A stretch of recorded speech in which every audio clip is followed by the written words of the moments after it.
UFC 324. We are here in Las Vegas, one half of your main event for the UFC Interim Lightweight Championship. Paddy the Baddy Pimblett. Justin Gaethje has had some interesting things to say so far. I know a lot of fighters, they don't pay attention to what other guys are saying, but the side of Justin Gaethje's come out now. You know what I mean? He's locked in, and he said things along the lines of, "I want to hurt this kid." You know, what comes to mind when you hear things like that? Of course he wants to hurt me, you know what I mean? That's how you win. Like, that's just normal. I am going to hurt him. I don't want to hurt him, I'm going to hurt him. He's not going to be playing golf for a few weeks, put it that way.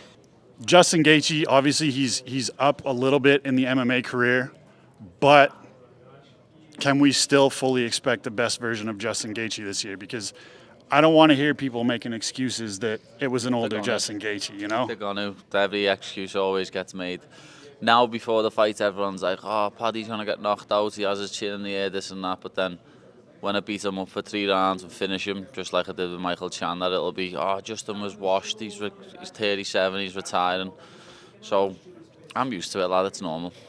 Are you playing a bit of possum this week? I've heard you talk like everybody keeps telling me that I'm going to wrestle and I'm going to do this, but we've found some holes in his game.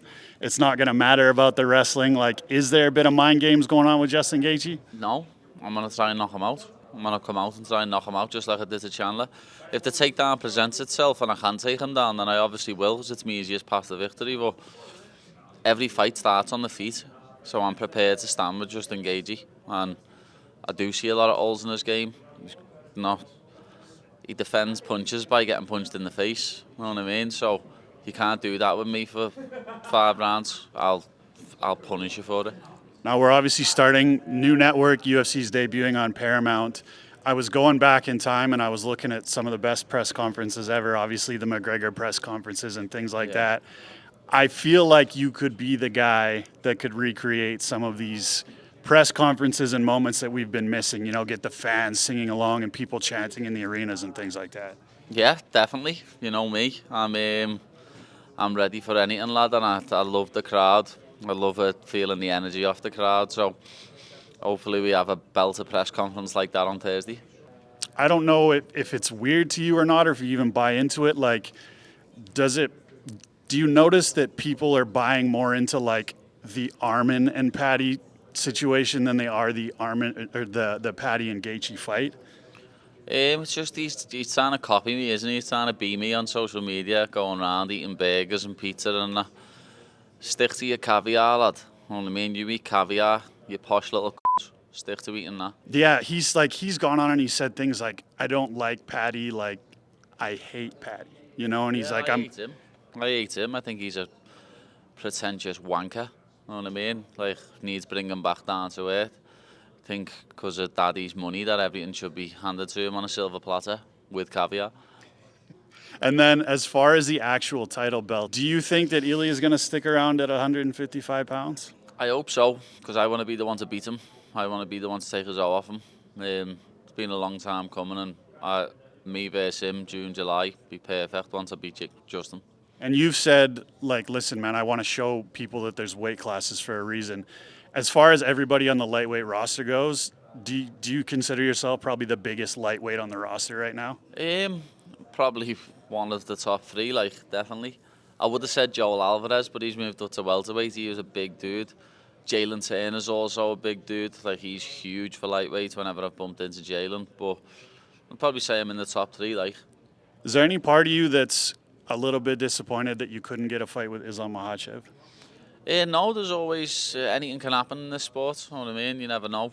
Could end up fighting him at 170 for the belt, but I don't think he's got too much long left in his career, to be honest. I've seen him talk about retirement before. I've seen Javier Mendez talk about retirement for Islam after a couple more fights, so the timeline mightn't align. And as far as a fighter's concerned, like, do you think that you present, not only for Justin Gaethje, but for the entire division? You see a guy like Justin Gaethje, he's kind of fought the same way his entire career.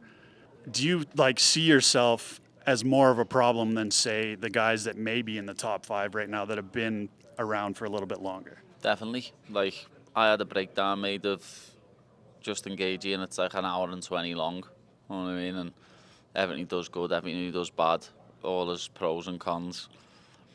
And yeah, there's so many holes in his game that I feel like I'm going to exploit, and I can't wait to do it and show everyone how good I am. But as you say, you can't really, like I always say, you can't prepare for me. You can watch tape on me, but I evolve every single fight. I'm completely different in every single fight, and this is going to be no different. I haven't fought since April, when I was in January. It's been 9 months, and I've been training every day, getting better every day, changing little things, and he's not going to be prepared. Do you think now again that we're on the new network, do you think that the UFC and Dana White is going to be pushing fighters that are able to draw fans and are able to get more exciting fights, and we're going to see less of these guys that are, they win fights and they're great athletes, but they're kind of pushing guys against the fence and things like that? No, I still think it's the best versus the best, but when you're turning down fights, headbutting people at weigh-ins, punching fans on the way out, pulling out of a fight the night before with a bad back, then you're not going to get opportunities that the people who are turning up consistently to fight and don't pull out and are there having a scrap every time that the opportunity arises. So, first title defense realistically, like Ilya or Arman now? Well, I want to beat Ilya. Arman's being beat, you know what I mean? Ilya's never been beat, so unify the belt with Ilya and then beat Arman, or be even funnier if he got passed up again and it was the winner of Max Charles. The unification belt, like we talked about before, the BMF and lightweight title. Yeah, that could be unbelievable. So I'll fight anyone, anywhere, anytime. Send me the contract and I'll sign my name on it. It's what I've done for every fight so far. Whenever a contract's been sent to me saying fight this person, I've done it. I haven't turned anyone down like Bitch Boy. You know what I mean? He turned down someone who fought him and had beat him. That's embarrassing. Listen, I think that's a good way to finish it, man. UFC 324 going down this weekend in Las Vegas. Your main event, man, Mr. Paddy the Baddy Pimblett.